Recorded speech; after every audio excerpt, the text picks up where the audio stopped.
Bonjour Guillaume. Salut Claire. Comment ça va? Ça va et toi? Super, merci.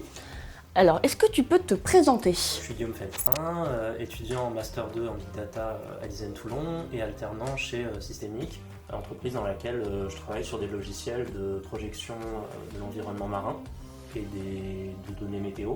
Et finalement, pourquoi avoir choisi de travailler dans ce domaine des traitements de données de l'environnement marin? L'environnement marin, c'est un environnement qui me passionne depuis des années et j'ai choisi un métier dans lequel je pouvais associer donc, les nouvelles technologies et études de l'environnement marin.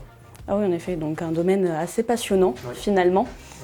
Ouais, du coup, est-ce que tu peux m'expliquer un peu ta technologie, ta solution technologique, comment ça fonctionne?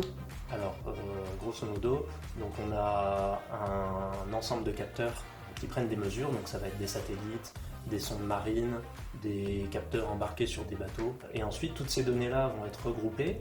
Nous, on va les recevoir, on va les traiter et on va essayer d'en produire en fait une représentation à petite ou grande échelle de l'environnement marin à l'instant T et comment il sera dans le futur. Par rapport à tes utilisateurs, tes clients, qu'est-ce que cela leur apporte? Pour nos utilisateurs, ça leur permet en fait d'avoir des prévisions sur l'évolution de l'environnement marin. Donc par exemple, un aspect environnemental, tu vois par exemple sur une carte des courants, on va voir les différents courants porteurs et ça va permettre aux bateaux d'emprunter les bons itinéraires afin d'économiser du carburant, moins polluer, etc.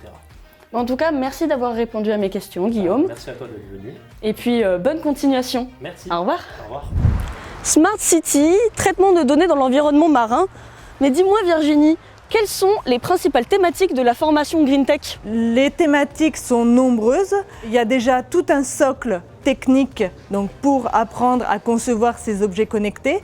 Et puis tout un socle sur le développement durable où les différents thèmes vont être abordés, que ce soit des thèmes sur la transition énergétique, l'environnement, la protection de la biodiversité, les smart cities et bien d'autres.